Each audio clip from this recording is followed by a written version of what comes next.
I am obsessed with computers. I love testing them, and I thought I never really tested my PC, so let's do that. So, this is my computer. It's had a few upgrades over the years, and the side panel's shattered, but what's in it now? For the CPU, we got a first gen Ryzen 5 1600, clocked at 3.95 GHz, has 6 cores, 12 threads. Next, for the RAM, we got 16 GB of DDR4, 3000 MHz Corsair Vengeance. The power supply is a Corsair TX650M. And the storage, we got WD Blue 1TB SATA SSD. And in the back, we got a Barracuda 2TB hard drive for the games. But we all know what people like, the graphics card. I have a MSI GTX 1070 Overclocked Edition. It has 1920 CUDA cores, a base clock of 1531 MHz, and a boost clock of 1721 MHz. It's got 8 GB of GDDR5 video memory and supports NVIDIA's G-Sync. Also, we can't forget about the HD 7470 for my second monitor. So, those are the specs. But before we start, we need a little cleaning montage.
Let's go inside and do some benchmarks.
So, that's my computer in 2022.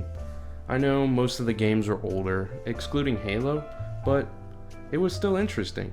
I've actually never benchmarked my PC in the 4 years I've had it in this configuration. I was actually thinking about upgrading, but it looks like I don't need to. I underestimated my computer. Also, most of the games I tested I would normally have capped it at 60 FPS. Sometimes it is needed, like Battlefield 5, I had a good bit of stuttering, and it felt unstable. Afterwards, I capped it, and it felt a lot better. Oh yeah, Minecraft version was 1.18.1. Some people asked me last time, so if you were curious. Thank you guys for watching. If you liked this video, leave a like. If you didn't, leave a dislike. Also, drop a comment. I would love to see your feedback. And if you're looking for more videos, please subscribe. And I'll see you guys later. Peace.